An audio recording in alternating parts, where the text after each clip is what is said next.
name is Paul Chen. I work for Mattel, and I thought they would play something from Barbie here for me. So, anyways, I'm here as your moderator for a session called Getting It Right and Keeping It Right.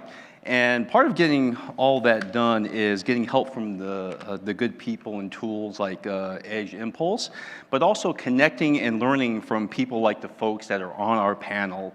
And so with that, I'd like to introduce Dr. Ramses Alcaide, John Robbins, and Ryan Ramanathan. Welcome, guys. Thank you. Thank you. All right. Thank you. Thank you. All right, our first question for you all is, I think we had a jump start with Ramses, but who are you and who do you work for, and what was your favorite toy growing up? Awesome. That's a great question. Very Mattel-esque is Yes. what I got to say. So I'm Dr. Ramses Alcaide. I'm the CEO of Neurable. And really what we do is we're a startup company from the University of Michigan that helps increase the signal-to-noise of brain data to enable everyday devices like headphones, earbuds, and helmets have brain sensing technology inside of it that provides medical grade data. And my favorite toy growing up, it's going to be kind of a boring response, but it was just the computer, you know? Like, I mean, that's not a boring thing, but like, you know, you're probably expecting like, you know, G.I. Joes or something, but just playing video games on the computer, it was amazing, you know? That works. So there were no wrong answers. All right. John? So who are you is a very deep question, but I'll keep it simple. I'm a director for connected products business at Synapse, part of Capgemini Invent. And Synapse is a product development company, helping companies that have ambitious ideas to bring it to life, taking it from concept to prototype to production. We've built wearables for one of the largest entertainment companies, producing millions of wearables every month, produced a robot for vertical farming, which also includes computer vision to measure the health of plants. So yeah, that's kind of what we do. In terms of my favorite toy, I was thinking about it. Actually, I had an analog childhood, not a digital childhood. Oh my. But one of the coolest toys I had is a Viewmaster. I don't know how many of you have used it. And precursor to the VR toys that we have today, and I just realized that it is built by Mattel. So I didn't see that. Okay, Ryan? I'm Ryan Ramanathan. I'm the head of software at Aigen, helping Aigen launch world's first robot fleet for agriculture to make agriculture more sustainable, and also serving better for the planet, and no chemical food on our plates, meals on our plate at some point. All right, so... We got to get his favorite toy. You're not skipping that. Yeah. What is your toy? Okay. When I was a child, I was always fascinated by trains. So used to love to build trains with wooden blocks, matchsticks. nice. Yeah, and always wanted to be a train engine driver. Great. What are some of the we're going to get to top challenges, but part of getting there is what was the most amazing thing you guys have done in accomplishing and using Edge AI? And so any one of you guys can answer. I mean, I'll give the full credit to my team on this one, but essentially, one of the biggest issues in the brain-computer interface space right now is that we have these incredible technologies. Just to like time machine a little bit, I was in grad school and I saw, you know, individuals with Alzheimer's and Parkinson's, and they didn't even know that they had these diseases until 10 years into the disease state, right? Wow. Which is crazy. There was people with ALS, and it was really, you know, tragic, you know, as I become friends with them, that as their willingness to, you know, as their ability to move decreased, so did their willingness to live, right? Yeah. And we had these incredible tools at the University of Michigan that could actually address a lot of these problems, but they were stuck in these like gel cap systems that no one's going to use. Like, you can track Alzheimer's over time using EEG, but you need to measure it every single day, right? That's just not going to happen with the type of medical technologies that we have right now. And so really what the team has done at Neurable, the big 0 to 1, is making it so that now we can integrate these into all your favorite products, headphones, earbuds, helmets, and bringing that level of medical grade technology into something that can track things every single day. You know, think of like your Apple Watch. started out for tracking movement and heart rate. Now it can track heart arrhythmias, right? It can track you falling, right? So now we're going to be doing that same exact pathway, but with brain sensors. And so I give my team full credit, but I think that that's going to be incredibly transformational. I'm so proud of them for all the work, 8 years of work that it took to get to this point. Wow. Great. Anyone else? So as an engineering company, we have built many cool products, but the one that I want to highlight is one that we built for Purina. It's called a smart litter monitor, an AI-powered device to monitor the health of pets. And as you know, Purina is a leader, a brand name in that space, but mostly like producing food and litter boxes. And so they have this knowledge about the industry, they have a lot of knowledge about pets, and they want to like use that knowledge to help pet owners to monitor the health of their pets. And so we built an AI-enabled device that goes under a litter box and monitors, the behavior of the cats. How many times are they going to the bathroom? What's their weight? The frequency? What's the kind of waste?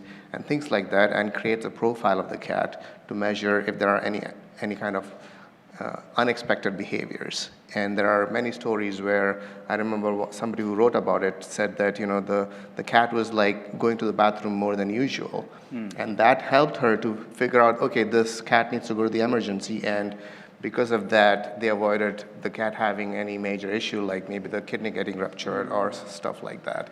So it's a very simple looking device, but very complex, especially when you think about if there's 3 cats in a household, how do you know which cat is on that? So we had to build a very complex AI model to solve this kind of problems. I'm with 2 cats, so Yeah. I can relate. So Ryan, Yeah, I would like to kind of rewind to the previous product that I worked on with a different company in the retail theft prevention space. So that was my first product that successfully, from conceptualization, took it all the way to production using Edge AI. And pretty proud of it because we released the product in large-scale volume during COVID time, where it was hard to even access grocery stores and other places. Many of you would be familiar with shopping carts locking in the parking lot. Yeah. And even if any of you try to steal or load up merchandise in a shopping cart, try skipping the checkout lane and going straight out through the exit door.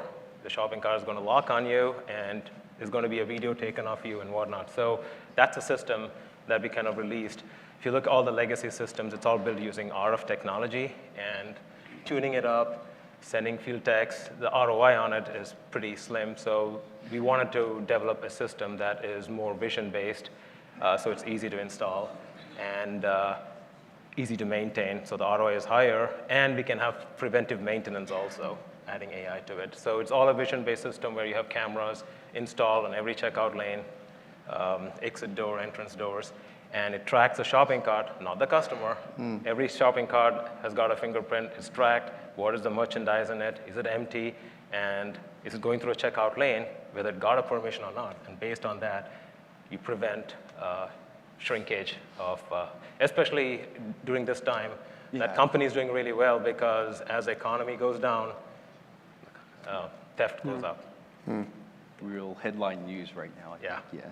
And so I think that's a good segue because I think Zach had talked about at the beginning about the hype cycle, but of course we have 3 very different panelists, very different companies, and so think about when you made the jump from feasibility, where this was an amazing thing, to viability, where this amazing thing can serve my target audience and we can use it now. What were some unforeseen challenges that you encountered or are encountering right now that the audience would appreciate? Ryan? Yeah, I can give the answer shot. So the challenge is, like in any embedded systems, now you're trying to bring AI to the edge. It is, today, there's so many semiconductor vendors who have processors, system on module, system on chip, with hardware accelerated AI options that they provide. However, they all have their own ecosystem, their own tools. You got to train using their pipeline, you deploy it, The inference engine runs very differently depending on we go with Texas Instruments or NXP or any semiconductor. So it's like having a platform that is like developing software for AI on the edge that is agnostic to the hardware. I think that will greatly help, especially during that feasibility stage all the way as you go towards production. Because it's not like you can just square on one hardware processor all the time. So That's a good one, yeah.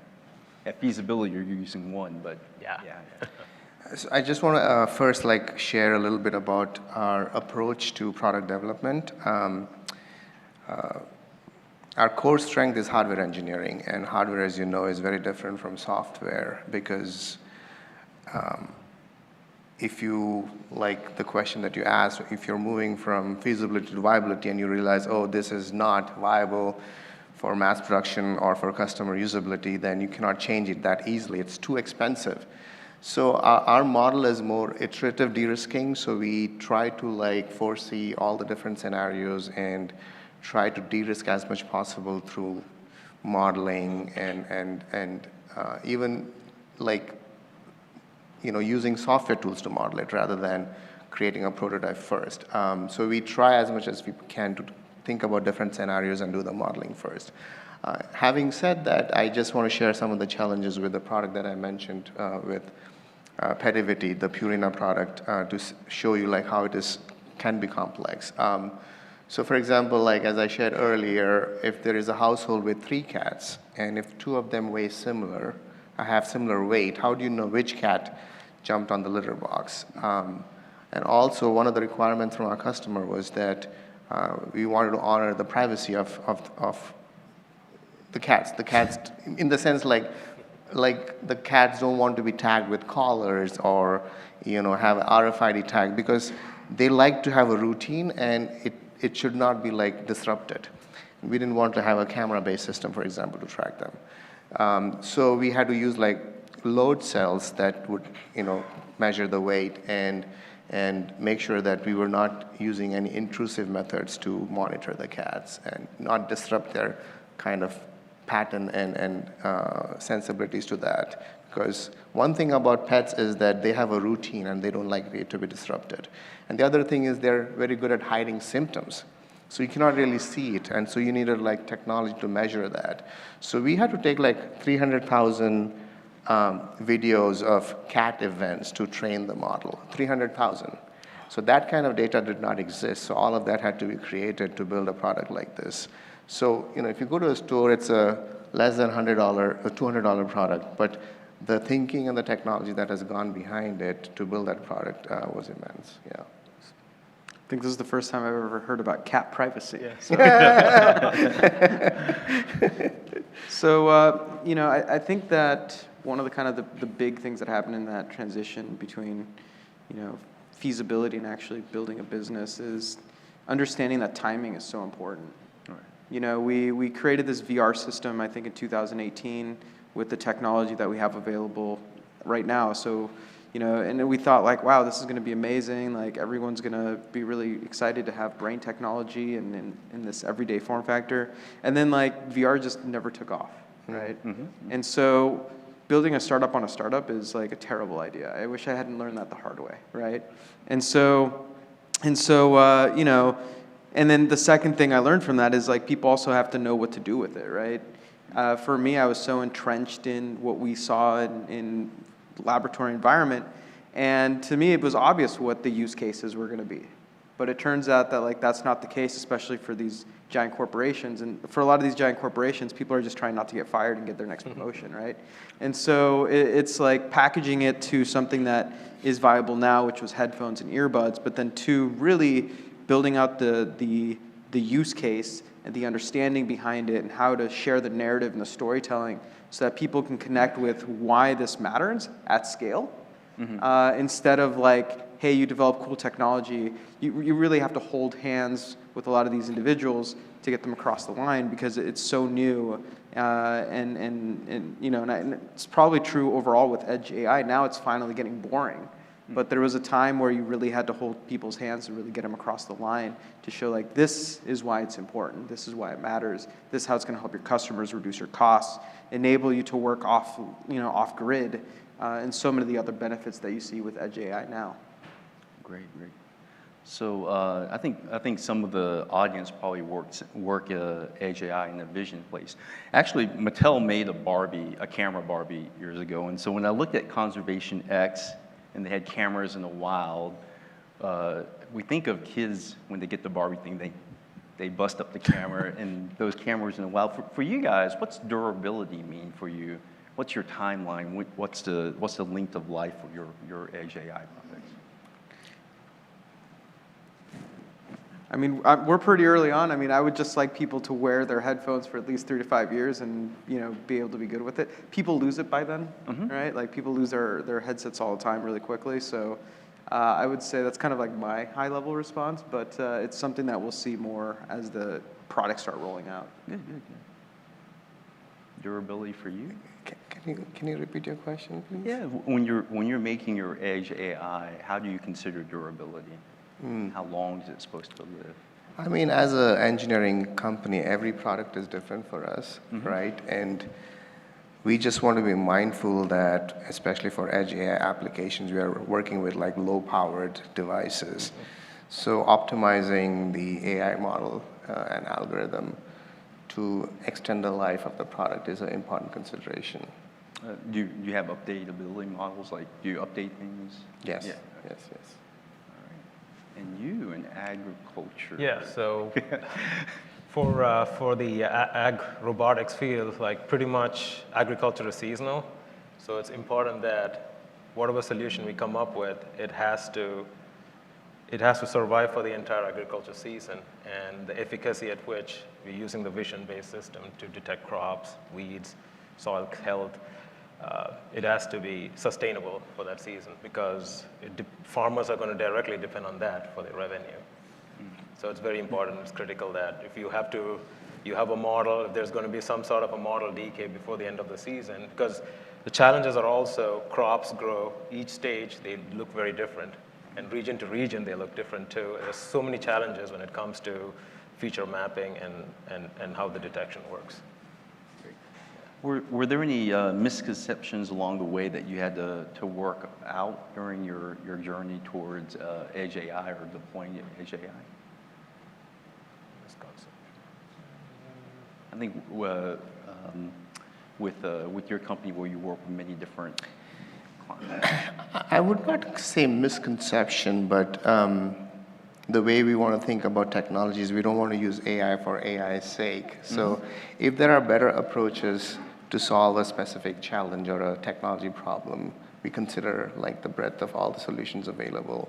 And so, to think that AI is like the answer or Edge AI is the answer for everything is probably it's like the new buzz thing, so let's try to use Edge AI. But rather like if it's a situation or a problem that needs this kind of solution, that's when we use it. And same with like collecting data and stuff like that. If there's something available off the shelf, let's use that versus creating all the data, yeah. Great. Industry requirements. What are some unique industry requirements that you guys encountered as you work through? Because again, you're going past feasibility and viability, so anything special? I don't know if I can beat cat privacy, but human privacy is a pretty big blocker for at least what we're working on. There's GDPR, there's California has their own user privacy rights. You want to make sure you're HIPAA compliant. You want to make sure that, you're protecting the user's privacy and who owns that data. And that's something that has been something that we work on continuously, both from an ethical perspective, as in we want to be a company that does good, but also from the perspective of like, how do we build a better product for our customer, right? And there's kind of a conflict there, right? Because you want that data to build a better product, but then you also want to respect their privacy. And so balancing that has been something that has been really, a continuous discussion topic at the company and trying to make sure that the users are involved throughout the whole process. So I just want to clarify something about the privacy part. If you were to use a camera-based system, for example, it's maybe capturing other people in the house as well. And also didn't want to use like RFID tags or collars to track the animal. So I just want to clarify that part, Yeah. Yeah, for retail space, yeah, GDPR, and California has got almost its own equivalent of GDPR compliances that has to be, and you got to put notice and everything in front of the grocery store that you've been watched, and also the time decay also for all the data that's getting stored. From an agriculture, for that, I mean, unlike the automobile industry, California, of course, here again has got laws where you got to put headlights and other things like visible, but it's relatively relaxed, like compliance-wise. Great. So how much in percentage do you spend on creating, deploying, and maintaining? So talking for the agricultural robotic product, I would say creating, that's where we spend a lot of time, especially because it's a field where, I kind of earlier mentioned, you go to North Dakota, you go to Idaho, you go to California, the fields are very different soil types. And no farmers follow any standard when it comes to how they plant the crops. The row size, row spacing is different. Some of them have raised furrows, some of them had inverted furrows, some of them are flat, some of them use irrigation systems, some of them don't. And depending on region, also the crops, the leaf colors are also vary. So all these are challenges in training a model, and that too for an edge device that is limited in compute power. So there's a lot of knowledge gap, a list of knowledge gaps that you have to slowly start closing. And it takes time. It's a very iterative process. So it's like the learning is going on and on and on. So you start solving the problem in a small, narrow set, and then you start expanding it. So I would say that is where it takes a lot of time, a lot of learning. And when it comes to, what is the second part? Like creation. Deploy, yeah. I'm sorry, what is it? Deploy, create, deploy, maintain. Yeah, so on the deploy portion of it, like before deploying, you want to be able to evaluate your model. As part of your creation, you already have a lot of data set that you've collected. You'll have your golden data set and everything. So it's kind of a subset as far as deploying and evaluating it goes. And then as far as maintaining goes, by that time, you already have a system that is deployed and working for certain product market. So which means that it comes down to you can take a deep breath and you can maintain it, where you can have preventive maintenance and other things. There's more time to figure out a solution for that. So I would say creation is where most of the challenge is, at least in this field. Again, it depends on product to product. Right. Yeah, I would second that. I mean, having built many kinds of products, both consumer and industrial and healthcare products, I would concur that, again, depending on the user requirements and the complexity of the product, cannot put a number to it, but yes, creation is certainly the hardest part, and it brings together different domains. There is hardware, there is software, there is the knowledge about, the domain industry or like, for example, the Purina product that I mentioned, we had to involve veterinarians and scientists in understanding cat behavior. So it's a multidisciplinary approach, and so depending on the complexity of the product and what's the right hardware for this, what's the right kind of algorithm, the data for training, all of that comes into picture. I would say one thing though, that oftentimes people minimize or overlook the importance of maintenance, because the models have to be updated based on, if the user requirements change or new data is being collected. So that part sometimes is overlooked, and but it's equally important as well. So I think it's not like, I deployed and it's over. I'm done. I think that this panel, most of us probably do more creation at this point. I think that it really has to do with stage. Right? When you're talking about a company like Whoop or Aura, they've already deployed a lot of devices out there. Like we're deploying, the first partner is rolling out product essentially in early 2024, right? And so that's more when that transition is going to happen from creating to actually deployment and maintenance. And those are just completely different challenges to start to overcome, including just logistics. Like how do you do over-the-air firmware updates, or how do you do, all these other kind of new problems are going to crop up, no pun intended. But I think that right now, we're kind of skewed on the side of creation just for that reason. But once now that Edge AI is getting boring, we're going to start to see more than just the outliers like the whoops and the auras. You're going to start to see it across multiple fields where there's going to be a whole new set of tools just for maintenance, a whole new set of tools just for deployment. And actually, I think the most exciting part about the talk that Zach did this morning was that he was hinting on some of those applications and tools that Edge Impulse is doing. I mean, HIPAA standard is pretty significant. Yeah. You know, that's what deployment is for, right? Like, what about when you start deploying health devices, right? What about when you start maintaining giant data sets of personal data, right? They're really ahead on these perspectives, and like those are just like small sprinkles of like where we're headed. But like there's a giant, talk about land grab, they were talking about it in the previous talk. There's a land grab there, right? How do we develop tools and infrastructure for those last two domains that are not going to happen at scale, which I think is a really exciting kind of future perspective to keep in mind. Yeah. I think Peter mentioned modules, but at a bigger scale for maintenance and deployment. And maybe that's part of the call for the audience too, that these things haven't been looked at, and it's something that we don't want to be land grabbed and be hosted too. But the usual stuff like HIPAA, like the consumer compliance. Yeah. Right now, every company has to do it by themselves, right? Right? And like making it so that there's an infrastructure so that every company just uses a known pathway is going to be huge. It's going to accelerate everything, right? That's how technology accelerates things, because it makes it easier for everybody else to do the same things, right? And so, to that point. Yeah, as in maybe an industry group or something. That's good. So let's see here. If there is one thing, what's the one thing you would like the audience to walk away with when you're thinking about getting it right and keeping it right? Obviously, getting it right, it's a misnomer. It's always, learn and recycle. But what's the one thing that you would want the audience to walk away with from this talk? Yeah. Well, I think POC, proof of concept, and releasing a product, there's a big delta there. So when you talk about releasing a product, you have to think from your operation flow. Again, I'm talking to mainly the products that I've worked on. So operation flow, you got to work backwards.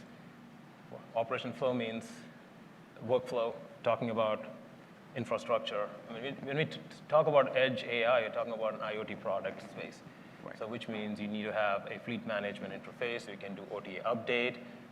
If a field operator is going to have issues with the product, then some kind of a preventive maintenance mechanism, and how are we going to deploy the model and work towards like decay of the model. So all these are like part of the infrastructure, which is different from just training a model and running it on a proof of concept, where you don't worry about scalability. Yeah, so something breaks down in the field. Yes. Yeah. If something breaks down in the field, okay, how are you going to fix that? Because it's all going to cost money. It's going to eat up your ROI also. Yeah. So I think like that has to be thought out. Like whatever it is, like you have a technology, you work towards the POC, it works great, it looks cool, but if you cannot execute it in a scalable model from an operation standpoint, it will be a failed product. So I think right after POC, if you want to release it as a product, you have to start thinking about from that angle, working backwards. For me, it is that products are increasingly complex, and so you need a systems thinking and multidisciplinary approach to building any product. And specifically when we think about Edge AI-powered products, I think the interplay between cutting-edge AI algorithms and advanced hardware, that interplay is where all the challenges and opportunities lie. Because most of these devices, like smartphones or sensors and edge devices, are low-power devices with very limited compute power and very limited storage. And so picking the right algorithm, optimizing it for performance, having low latency, those are not easy challenges to solve. And so I believe that even for us as a product engineering company, our core strength is in hardware, and we see hardware as we want to see like how does hardware fit into this ecosystem, like around this AI model. And so for us, we believe that we also want to be partnering with other companies, just like Aigen Pulse. Our core strength is in hardware, but we cannot do all of it to build a product. And so having that multidisciplinary approach, I think, is the key to success. When you're talking about the hardware and the software, there's versioning, I guess. Going back to the basic of what version hardware do you have, and also with the models as well. That's right, yeah. I would just say, don't forget the basics. I mean, it's exciting to be working on cool tech, but just to go back to your point, like, don't make AI for AI's sake. You know, and also care about your customer, right? I think that the greatest superpower that we can have as human beings is empathy, right? How are people using your product? How is your, you know, what is the issues that are happening on the field? Like, be there, be on the ground, try to empathize with your customer. I think the basics still matter no matter what type of work you do. And it becomes so easy to forget all that when you're working on exciting technology and new technology.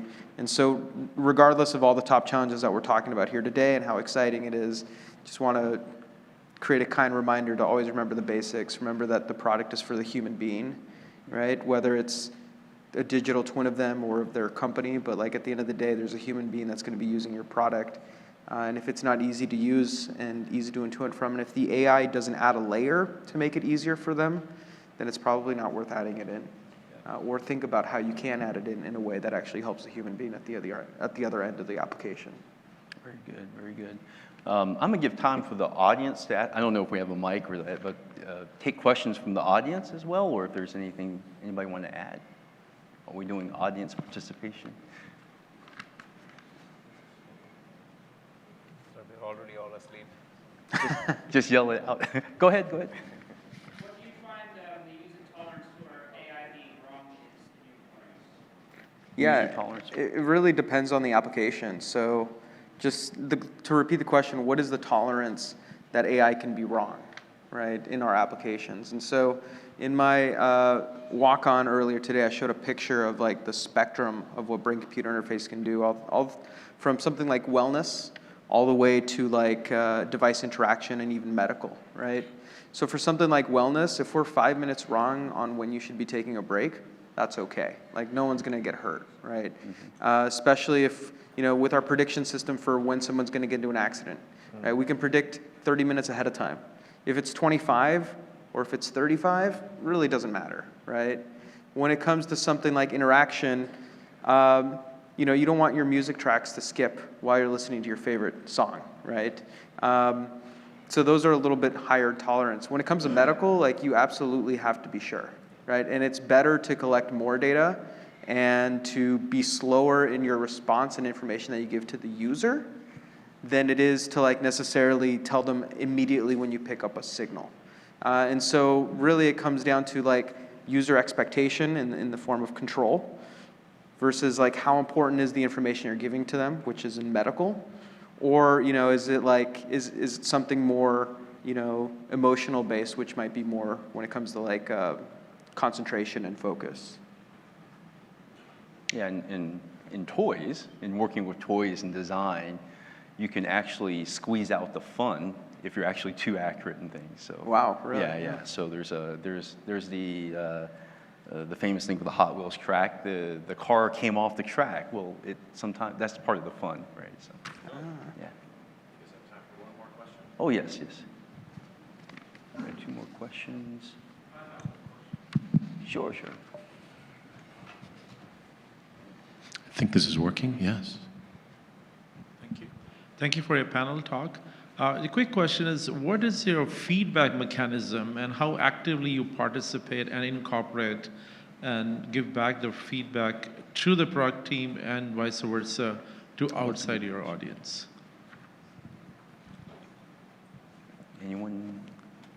Yeah, I can take that question. So we follow a very iterative process and engage the end users very early on at every stage. Like the product that I mentioned earlier, we had, you know, veterinarians and behavioral scientists from Purina involved in every stage. They're not building the technology, but they bring knowledge about the industry and about pet behavior. Oftentimes, we do testing with end users as well along the process to get their feedback. So our approach is de-risking along the way because change is easier early on than later on in the process. So we don't wait till we have finished the product and ready for deployment before we start seeing, is there a product market fit for this? We involve the users very early on. Yeah. Ryan, any thoughts to feedback on your? I mean, just to add to that, like earlier I mentioned about operations and infrastructure and everything. So right from the beginning, when you start working towards a product, you build the infrastructure to collect all the logs from the field, you get feedback, and you can apply AI even on all the data that you collect too for prediction and seeing how your system is performing. You're characterizing your system as you go. You're learning, at the same time you're characterizing, and you can use that feedback through notifications and then realize, okay, how to fix the problem. Observability. Observability. Yeah, and I think they had a session earlier where there was some simulation going on and tying it to the real product. It's a very exciting time. Any other question? We can take one more question. Anybody? Going once. It's after lunch.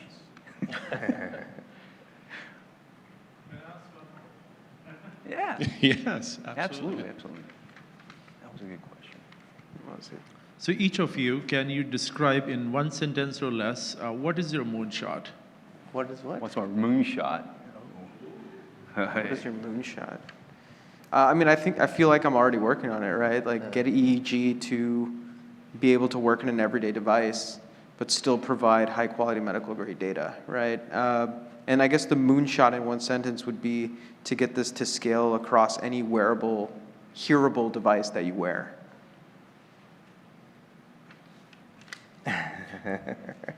I think for me it would be probably a flying car, which is